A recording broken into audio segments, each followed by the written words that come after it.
Welcome to the Greenfield Report with Henry R. Greenfield, your gateway to understanding today's geopolitical landscape. With 50 years of experience across 10 countries, Henry shares expert insights on world affairs, offering practical solutions and engaging guest perspectives. Dive into the Greenfield Report for lively discussions on the issues that matter.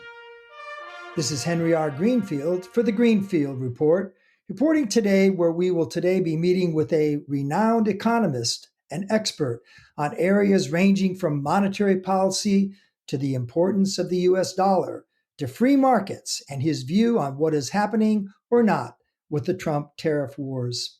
We will add a special section in addition today on China, as our guest is one of the few American experts who continues to go to China and meet with senior Chinese officials and academics presenting at forums in China. Our guest today is Dr. Dan Mitchell, who is the president of the Center for Freedom and Prosperity, a pro-market policy organization. Dr. Mitchell specializes in fiscal policy, trade, and comparative economic systems. He earned his PhD in economics from George Mason University, and his daily columns can be read at www.danieljmitchell@wordpress.com. Dr. Mitchell and I met in Budapest, Hungary recently at a forum sponsored by the Danube Institute on free markets and what is happening or not in this area around the world. Dr. Mitchell, welcome to the Greenfield Report. Glad to be with you. For our guests, could you start by giving us an overview on your approach to free markets, as well as what's happening today, which I'm sorry to say is a lot about tariffs, and to give us some insights as to how you view the world is reacting to Trump these days on tariffs and how that fits with your approach to free markets. I'm a big believer in having limited government and free markets. And unfortunately, right now, Trump's tariffs are creating a lot of uncertainty. Sometimes he puts them on, sometimes he takes them off. So we have no idea what the final result will be. But clearly, we're moving in a protectionist direction. The only debate is how far and how fast will we degenerate to that position. But there's also another issue that worries me a lot, and that's the governments are just too big and spending too much. And with aging populations and poorly designed entitlement programs, I do worry that we're heading towards some sort of Greek-style fiscal crisis, sort of a repeat of 2009. I don't know whether that'll happen 6 months from now or 6 years from now, but that's sort of the big long-term threat to global prosperity. The short-run threat to global prosperity are the Trump trade taxes. So, I was going to ask you about that later, but you jumped right into it. I think it's quite important. Obviously, you have in your talks here in Europe, I've followed you and watched a lot of your presentations that you have made at conferences. You do not agree with the European approach from the EU, with their interventionist approach, with their, as you say, the social benefits sound great, but at the end of the day, how can you afford them? So would you like to speak to that just a bit? Because we seem to be in the U.S. to be kind of at loggerheads with trying to cut taxes, but then at the same time trying to keep benefits or not. But what is your view on that? The big difference between the United States and Europe is that Europe is 10 to 15 years farther down the road toward bigger government and demographic problems than the U.S. The U.S. has a medium-sized welfare state. Europe, at least in general, has a large-sized welfare state, Switzerland being an exception. And, not all the countries are the same, of course. But here's the concern. Both of our populations are getting older. We're having fewer children. People are living longer. I have lots of gray hair, so I like the idea that we're all living longer. But from an economic and fiscal perspective, that's actually very, very bad news, because a welfare state of modest size is affordable if you have what's called a population pyramid. You have a few old people in your population, but then a big generation of workers and an even bigger generation of children, because welfare states are mostly about redistributing money from workers, of working age population, to old people who are getting pensions and, of course, most healthcare expenditures. And I worry very much with the demographic aging of our populations that the U.S. is heading toward where Europe is now, and Europe is just heading toward another crisis like 2009 all over again. But the problems will be more intractable, and I don't think anybody's going to be big enough to bail countries out when the you-know-what hits the fan. Yeah, so obviously I live in Europe, so I understand that very much. And I think you've spoken about it. Even I, who I consider myself to be slightly center left, I also agree with you completely. It's The Economist, if you saw this week, had a special on effectively Europe wants to have their cake and eat it too. Let's just put it that way. In other words, they want all the social benefits, but they do not have the population to support it. They do not have, and you cannot just tax your way out of it. I agree with you. But just in keeping today on the US side, with the alchemy, I'm going to call it, of the current Trump tax cuts, plus still trying to maintain at least most of the benefits, even though some will be cut. What do you think about as a different solution, which is on the cost side? Have you thought about that at all? As an American taxpayer, it's very frustrating to look at what's happened to the Republican Party. 10 years ago, the Republican Party was enacting, not getting into law, because of course Obama was in the White House, but the Republican Party in Congress was enacting budget resolutions that were predicated on very serious and very substantive Medicaid and Medicare reform. Those are our two big government healthcare programs, Medicaid for poor people, Medicare for old people. And those Republican budgets under the leadership of Paul Ryan were great. I mean, they were maybe not quite Javier Milei in Argentina in terms of the boldness, but they were very serious proposals that would have dramatically slowed the growth of government spending. And at the end of the day, when you're looking at fiscal policy, the most important variable is how fast is government growing on average compared to the growth of the private sector. The private sector, of course, being the tax base that's needed to support the government programs. So 10 years ago, Republicans were seriously trying to address and fix our long-run fiscal imbalance. Today, Trump says, don't touch Medicare, don't touch Social Security, don't touch Medicaid. And it really is a sad case of kicking the can down the road. And that's going to come back to bite us in a way that really worries me. So I want to, sorry, I don't want to pound this one, but my view is this, and I'd like you to tell me I'm wrong if you believe I'm wrong. My belief is that we have a cost problem as well as a spending problem. We do, even Trump pointed out, we pay the highest drug prices. Okay. We have hospital corporations that are being controlled more and more by venture capitalists. These are just a couple of areas, right? And it seems to me that we have layered on too much. We have the planned benefit managers, not to get into medical policy, but we have a lot of layers in the system which make it very difficult to cut anything. Or maybe you don't agree with that. I think America's healthcare system is certainly the most expensive and arguably one of the most inefficient systems in the world. And here's what I think is the fundamental problem. And a lot of healthcare wonks know this, but it certainly doesn't get discussed in terms of politicians very much. We have a massive problem in the United States with third-party payer.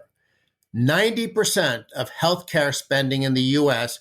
Is paid for by somebody other than the consumer. Almost half the people, almost half of healthcare spending is directly financed by government through Medicaid, Medicare, VA, and things like that. But even in the so-called private sector of healthcare, people are overwhelmingly buying healthcare with insurance dollars, not their own dollars. Now, of course, you could say it really is their money because it's taken out of their paycheck because of the insurance plans. But at the actual point of sale, you are not spending your own money for the most part in healthcare. And what incentive is there for me as a consumer to try to make sure I'm getting a good deal. And certainly providers, if they know that consumers aren't very price sensitive, because 90% of the spending will be paid for by someone other than them, at least again at the point of sale, providers love that system because they can make everything a lot more expensive because they know there's not much price sensitivity. So here's the problem. Let's break it down to what really matters. We would have a much more efficient and better healthcare system if consumers were paying for all routine costs directly out of pocket. Obviously, you would still have insurance for large unexpected costs like having a heart attack or getting cancer, just the same way that, our homeowner's insurance doesn't cover the cost of repainting your dining room or buying a new couch. It's for if you have a major fire or something like that. So we have over insurance, or in the case of government programs, over coverage. And it means that nobody or almost nobody cares about how much healthcare costs. And so we have very high prices because there's no competition on the consumer end. And we have a lot of inefficiency because, of course, this system requires a huge amount of paperwork. So our healthcare system is not a free market healthcare system in the US. It is very expensive. It's definitely not buyers and sellers directly interacting, which is what you get in a free market situation. Now, by the way, let me say one final thing. We do actually have a few sectors of our healthcare system where consumers are paying with their own money. Things like laser eye surgery, things like cosmetic surgery. Those are areas where a genuine free market exists. And what do we see? Instead of healthcare costs growing like this in Medicare and Medicaid and things like that, healthcare costs are flat or even coming down. So when we do allow the markets to operate, we actually do have a lower cost efficient healthcare system. But unfortunately, that doesn't describe most parts of our healthcare system. And I'll say one other thing, because you mentioned about pharmaceutical prices. Here's the frustrating thing as an American. Most drugs are developed, and the main target audience is the U.S. market. But there's a lot of expense in terms of research to produce new drugs. Well, other countries who have government-run healthcare systems or have a lot of price controls, they look at the marginal cost of producing a pill and they say, okay, to whatever pharmaceutical company, Pfizer or something like that, we'll pay you the marginal cost of producing the pill plus 10% or 20%. Whereas American consumers are paying the market price. Well, guess what? The net result of that is the entire R&D budget of the pharmaceutical industry is being borne by American consumers. Now, that's obviously not fair, but if we want R&D, if we want new drugs being developed, somebody has to pay that cost. And so the rest of the world is, in effect, free riding off American consumers being the ones paying market prices and, in effect, underwriting all R&D costs. Now, the Trump administration, just like the Biden administration, thinks the answer to that is, well, maybe we should slap price controls so that the pharmaceutical companies can't impose the higher cost on American consumers. But if the net result of that is the whole world has price controls, we won't have R&D, or we won't have nearly as much, and we'll probably wind up, you and me, Robert, might be dying earlier than we otherwise would because whatever drugs might save our lives 15 years or 20 years in the future aren't going to be developed. Okay, first of all, I'm going to agree with you. It's not sustainable. Don't forget, I've lived in 10 countries, so I've got at least 10 different medical systems I've had to deal with in my life so far. The one that is most interesting and applicable is actually Australia. Just for your information, they have a blended system, which is very similar to what you're saying. In other words, if you want to go what's called a private option, you pay more, even though in your insurance is primarily for, let's say, additional costs. It's not for your bread and butter costs.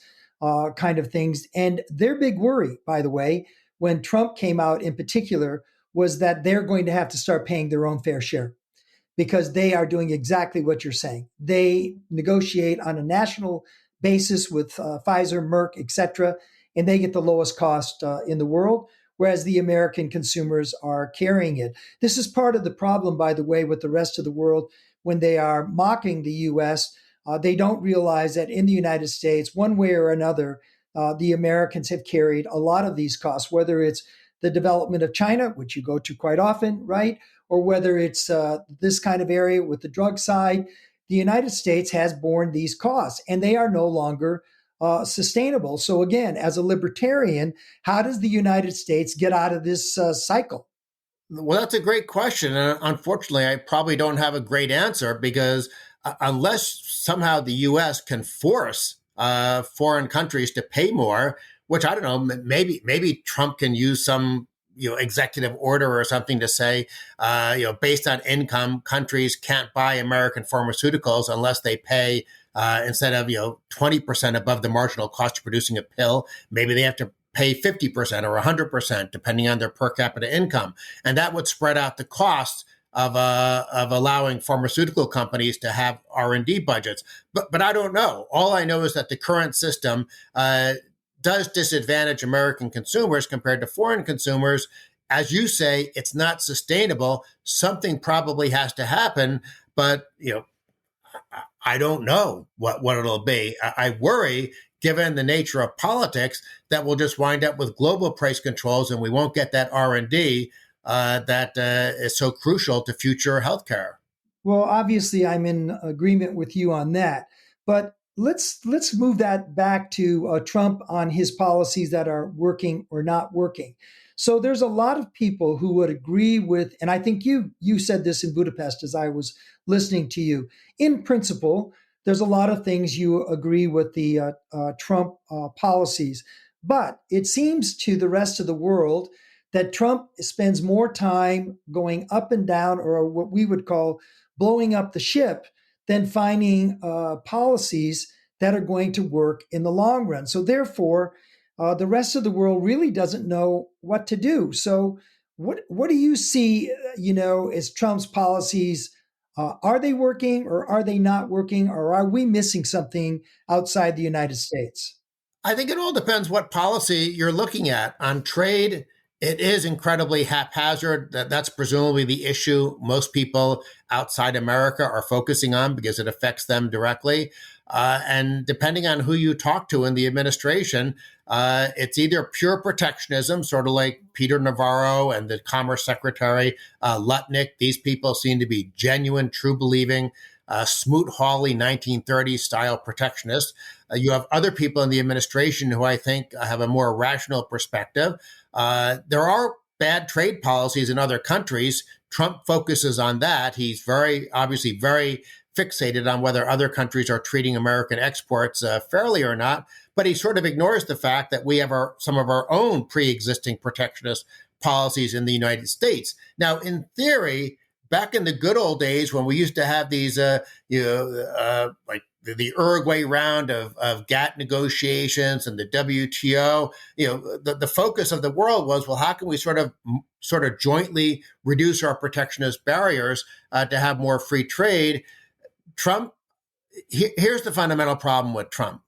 He thinks a trade deficit by itself is a sign that somehow America is losing or being screwed or being treated unfairly. Now, of course, that's not true. The U.S. is bigger and richer than most countries, so of course we can afford to buy more from other countries than they can buy more from us. Not only that, but oftentimes when foreigners earn money by selling to the U.S. consumers, they like using that money to invest in the U.S. economy. So the dollars come back to the U.S. I mean, almost by definition, in some sort of macro perspective, there's balance. It's just that some dollars come back to buy American goods and services. Some dollars come back to be invested in the U.S. economy, which by and large is a sign of American strength. The fact that foreigners want to be, purchasing American equities and bonds and things like that. The one exception is, obviously, foreigners buy a lot of U.S. government debt. That's not bringing dollars back to the U.S. in a productive way. That's bringing dollars back to the U.S. in a way that just subsidizes our fiscal incontinence. Yeah, so I think here for me, the core principle is, as some other people I've interviewed in the past, they call this the financialization of the American economy versus the industrialization of the American economy. And if you looked at The Economist, again, not to mention them more than once, but they have a whole edition this week on the over-reliance on manufacturing, and as opposed to what you're talking about, which is accepting that the US economy has fundamentally changed and it has become a services and a financial economy. And going back to an industrialized policy is just simply not going to work. What is your view on that? Well, there are two things that I think are important to understand. First, manufacturing employment has fallen substantially in the United States. However, manufacturing output as a share of GDP has been relatively stable. So the real story is that the manufacturing sector has become a lot more productive. We need far fewer man hours to produce a car today or a ton of steel than we used to in the past. And by the way, that's true everywhere in the world. Manufacturing jobs are declining as a share of the population in China. It's a function of the productivity and the entrepreneurship of economic all economies, not just the U.S. economy. So there's nothing wrong with manufacturing employment falling as a share of total employment if it simply means that we're more productive, and that frees up labor to be in jobs that, by and large, people prefer. People prefer service-oriented jobs. In many cases, they pay a lot more, and certainly the work is a lot less physically taxing or physically dangerous. Now, let me shift from manufacturing over to the finance sector. I'm not a big fan of this idea that financialization, quote unquote, has been happening, or at least not in a negative sense.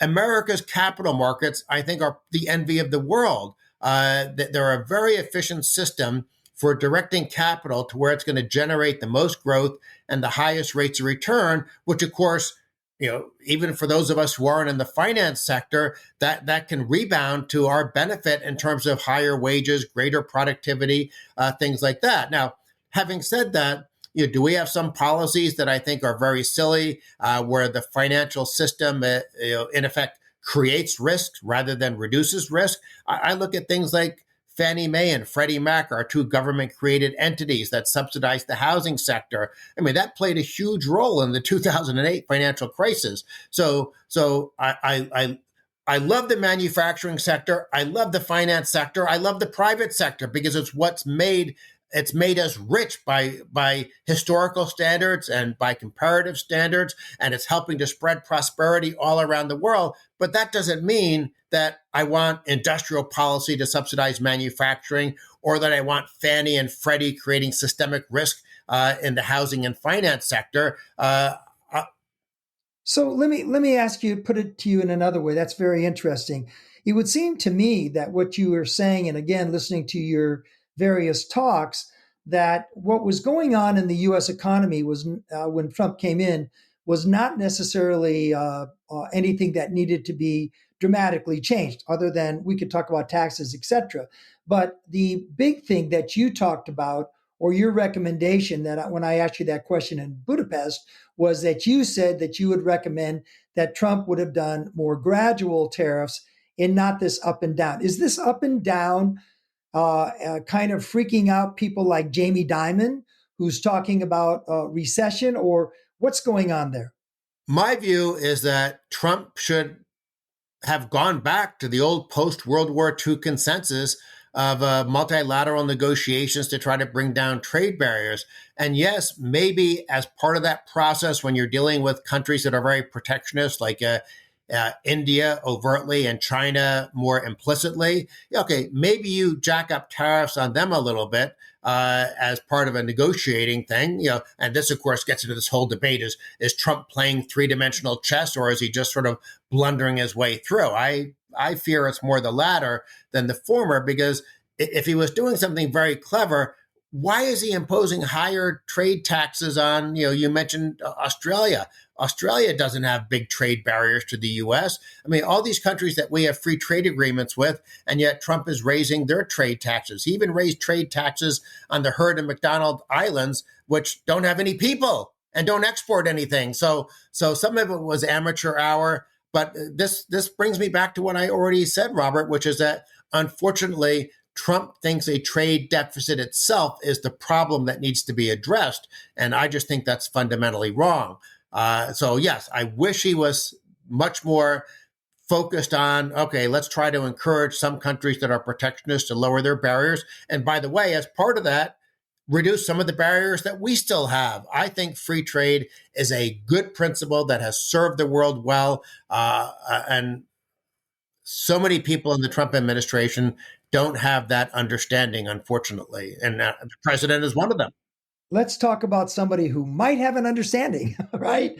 My favorite person, I don't want to call him my favorite, but I think the last guardrail, you mentioned Navarro, you mentioned Lutnick, my person who I actually have some confidence in, and I want to know, your learned opinion, is Scott Bessent. Do you believe that? How important is he, or am I exaggerating his importance in terms of like keeping the wheels on and not letting everything fall apart? My assumption is I don't know Scott Bessent personally at all, but my assumption is that Bessent and Kevin Hassett, the top economist in the White House, I assume that they're counseling Trump in the right direction and hopefully offsetting the bad advice from Lutnick and Navarro. But I'm obviously not privy to those discussions. So all I can say is that I'm glad they're there. I assume they're doing good things. Now, having said that, I mean, Bessent, I think it was testifying on Capitol Hill just earlier this week. He made this preposterous argument that tariffs aren't taxes. Now, does he actually believe that? I'm sure he doesn't. But this administration forces people, in effect, if you want to continue in your position, you're basically forced to say things that are very silly, because otherwise Trump might take it the wrong way, and all of a sudden you're out on the street. Yeah, I look at Bessent as like one of those guys in Trump 1.0 is exactly what you said. He has to say certain things in public, but after all, he's a hedge fund manager originally, all the way back to the Soros days. And I think that he's learned how to, let's say, keep his powder dry and make good economic decisions. So I don't want to put too many laurels on his head, but I'm happy that he's there. And I think you would agree, right? Oh, I want there to be good people in the Trump White House, because presumably they're going to help steer Trump in the right direction, because I don't think Trump has any sort of underlying economic philosophy. He sort of just approaches everything like it's some sort of business negotiation. He certainly probably has a bias that too much red tape is bad and excessive taxes are bad, but I don't think he really thinks deeply about economic policy more broadly. Obviously, you're not very keen on what we would call industrial policy, especially not, let's say, the European side. But I want to ask you a question. Biden did something that classical or classic libertarians like you really are not very fond of, which is he was doing the pick winners and losers with his industrial policies, specifically on AI, solar, TSMC, which he pushed to bring back the chips. Do you feel that there is in terms of your own beliefs and your own experience, a place for strategic industrial policy, or should we really let the free market dictate what happens? I guess it depends how you define industrial policy. My preference is to bring the corporate tax rate down as low as possible, move from a depreciation system to full expensing so companies are no longer penalized through the tax code for making new investments, and then let American industry do what it does best, which is to try to create goods and services that are attractive to consumers, because that's how they make money at the end of the day for their shareholders. I think that, as a general principle, unquestionably is the way to go. Now, let me bend over backwards and sort of give the other perspective. Taiwan is obviously a major player for semiconductors and things like that.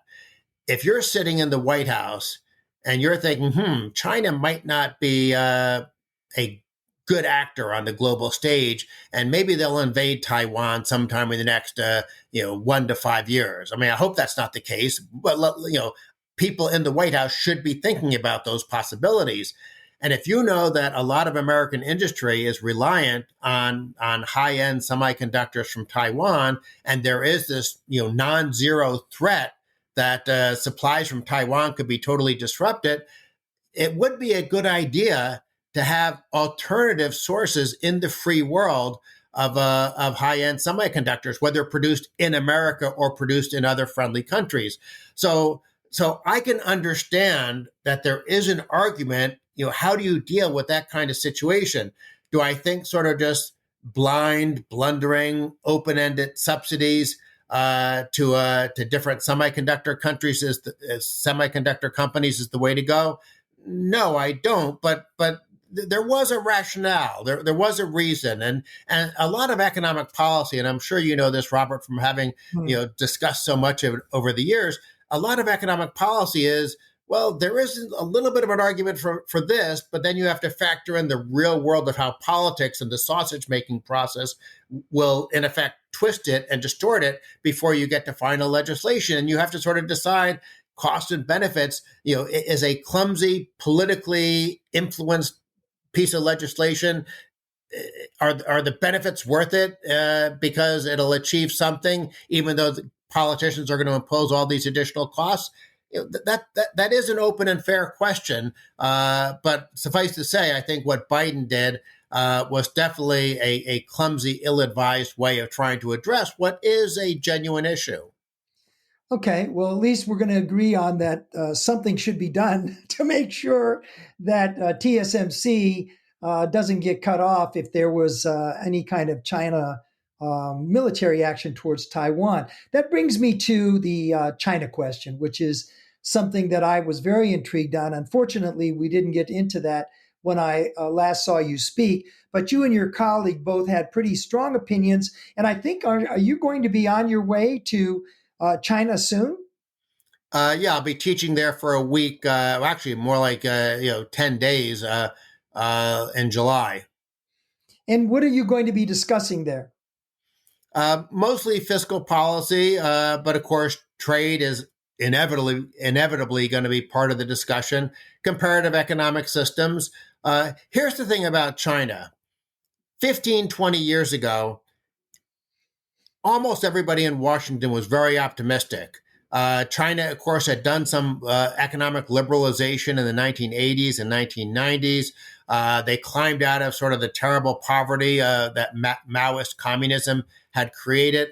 They integrated themselves to some degree in the world economy. And I think people were very optimistic, including me, I'll confess, that China was going to evolve into sort of a normal market-oriented country. Maybe not a Western-style democracy, but nonetheless a good trading partner and a valuable part of global commerce.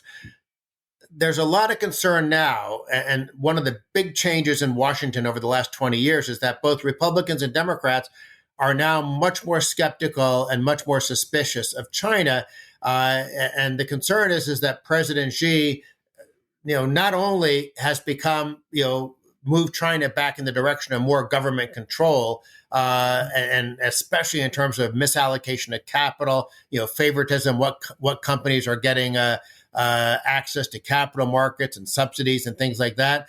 So China is moving in the wrong direction in terms of economic reform. But then also there's a lot of concern that China, might be trying to cause, might be a threat to global peace. And obviously, I'm not any sort of expert on that piece of it, but I definitely know that people in Washington, Republicans and Democrats alike, now view China with, at the very least, a lot more skepticism and suspicion, where there was this feeling of hope 15 to 20 years ago. Now, the question is, what's China going to be 10 years from now or 15 years from now? I mean, hopefully this is just a temporary blip and that the concerns are unwarranted. But who knows? I can't make those predictions. Yeah, my view on that, I think I mentioned to you, my first time to China was 1981. So I remember those bad old days when cabbages were, what did you want for lunch? Cabbage. Dinner, cabbage, So it was in Chinese, I'm sure you know this word, mayo, we don't have, right, kind of thing, to today where you have an abundance of many things. But also, I agree with you, WTO came in. It was not all bad, by the way. I work for American corporations that won on WTO, let's say on software, where we had a specific strategy at Autodesk to harvest. That means to get, the illegal copies to become legal. So it wasn't all a bad thing for a long time. I would agree with you completely that Xi Jinping changed things dramatically for China and everybody else. The question is that you are asking, which is the fundamental question, is China reverting back to the 5,000 year China history, which is the center of the universe, as the name implies that it's the center, the Middle Kingdom, or is China moving? Is it going to, once Xi Jinping passes from the scene, is it going to be something else? Well, as you know, even in the case of Trump with the Republican Party, if you put enough of your followers in charge, whether it's J.D. Vance or somebody in China that is beneath Xi Jinping, the next generation is going to at least follow that for some period of time. So my biggest concern, and that's why I asked you about the strategic side, whether it's rare earth metals, as you know, I'm sure you're quite well versed in this. The U.S. made its own, had its own rare earths metals system. They were refined in Indiana. We lost that because of, China could do it cheaper. China did not have the environmental controls. So it seems to me, and again, I don't think you're saying you disagree, but it's not easy for the government to pick the winners and the losers. But there are certain strategic areas, I hope you would agree, that the United States needs to protect itself, or at least find strong allies to do that type of work. Would you agree with that? Yeah, no, I think we're on the same page in that regard. The one area, though, where I think we have to factor in Trump's thinking is he doesn't think it's okay if, say, Canada is producing.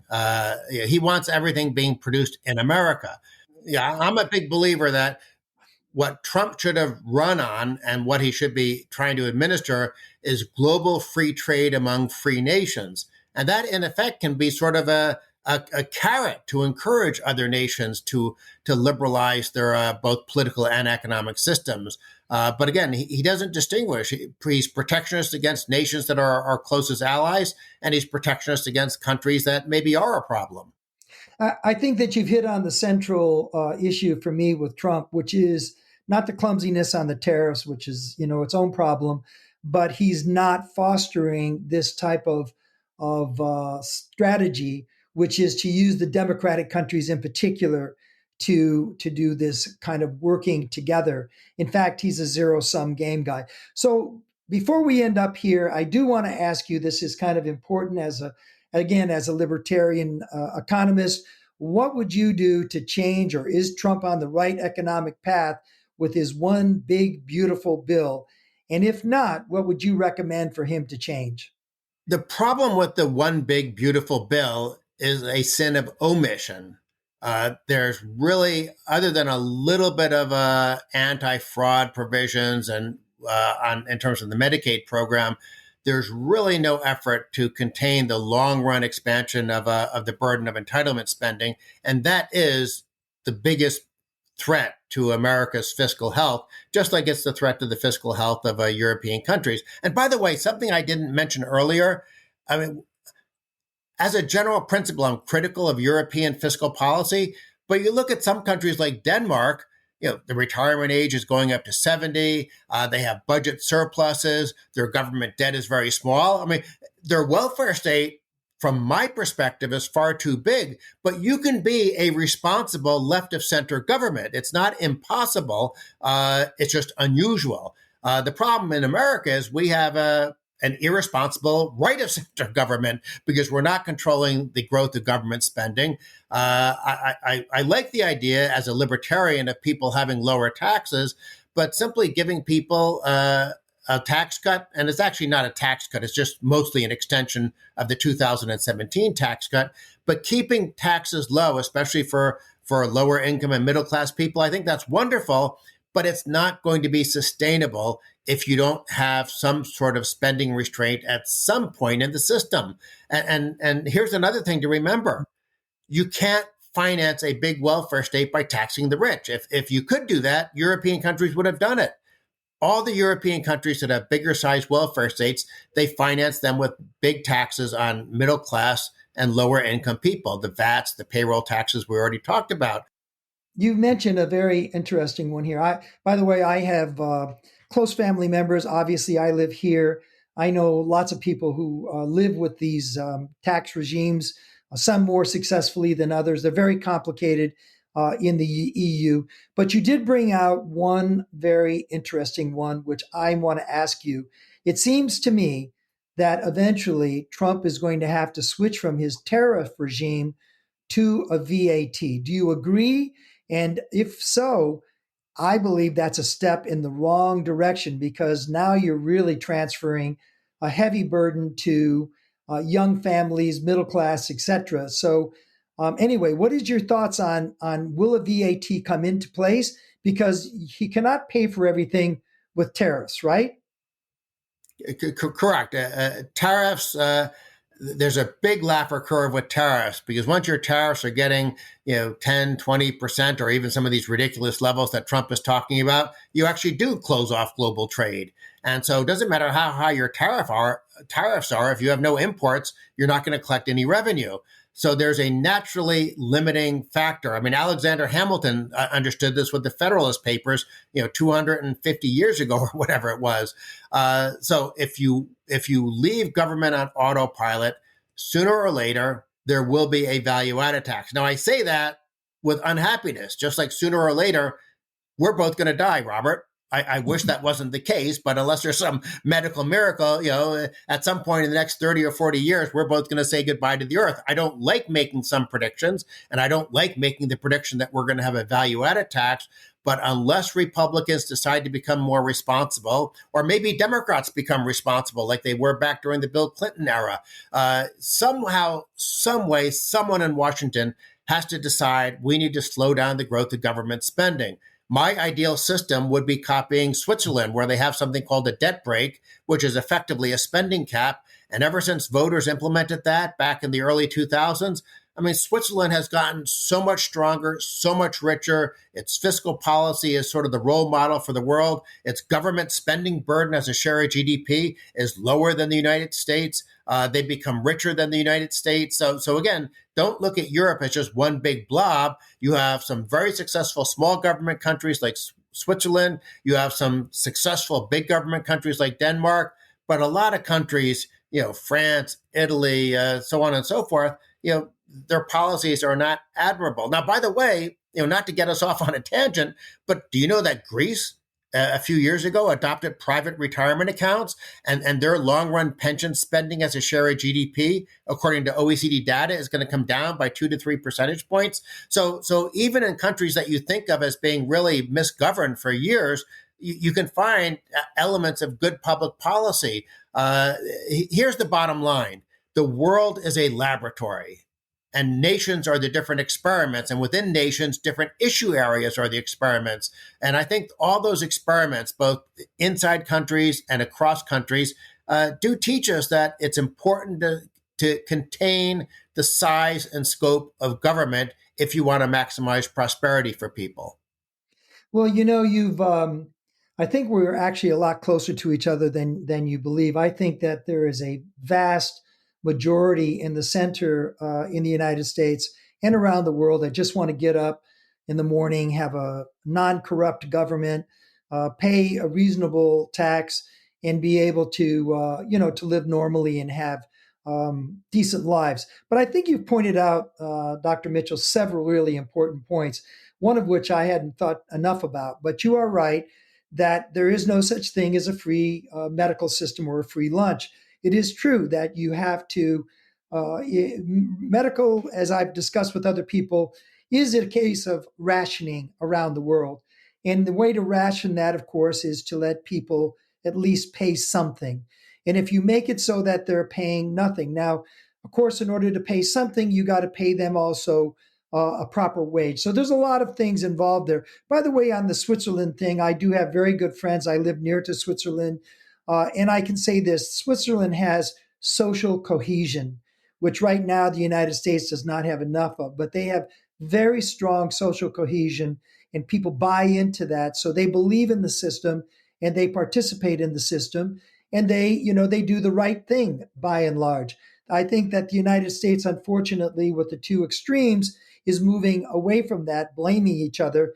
And I don't think it's going to end well. Do you have any final remarks that you'd like to make? Maybe not on that subject, But before we go, Well, I can't resist actually commenting on what you just said, because what's amazing about the social cohesion that you pinpoint in Switzerland is that it's in a country where you have French speaking regions, Italian speaking regions, German speaking regions. You even have Romanish. One of the big reasons for Swiss success is not only good economic policy, but the decentralization.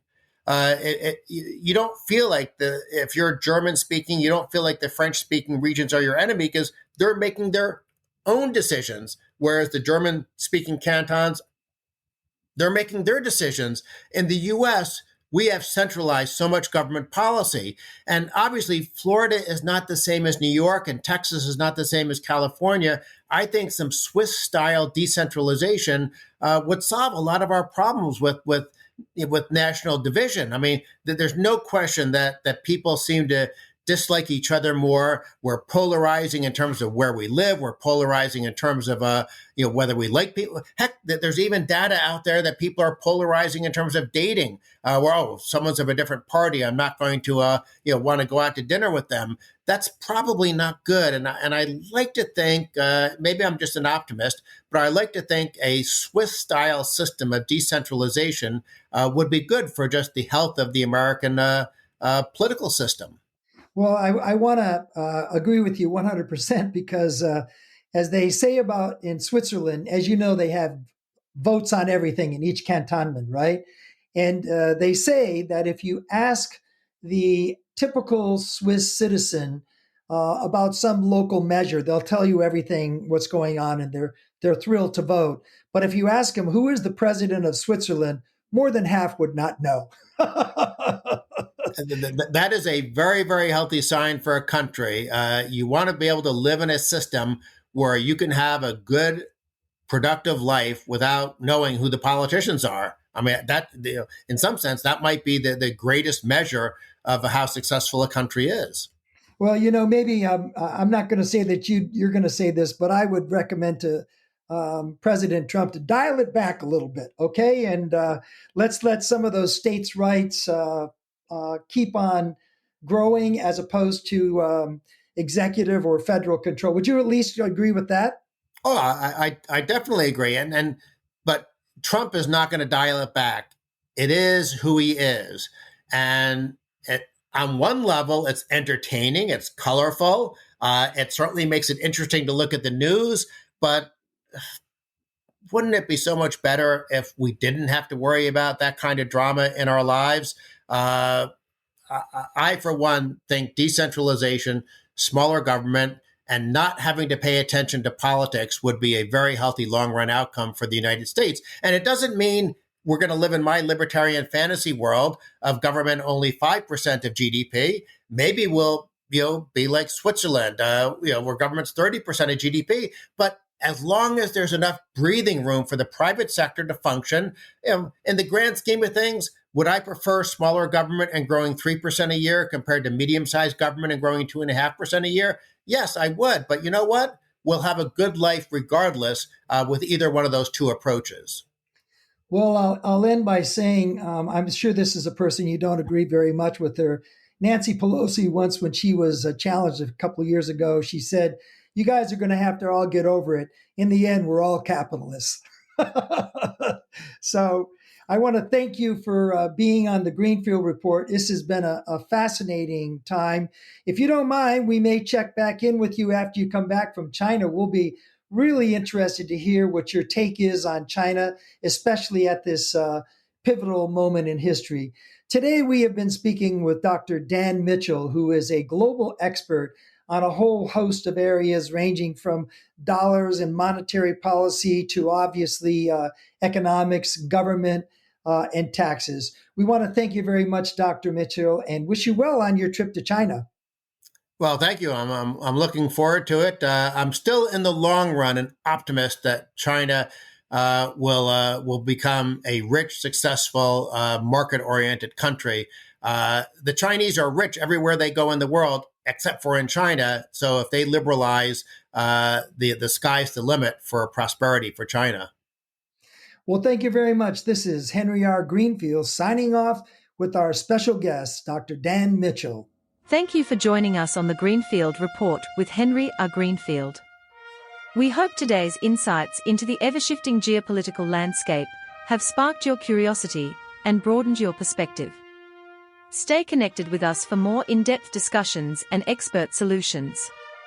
Until next time, keep exploring the world beyond the headlines.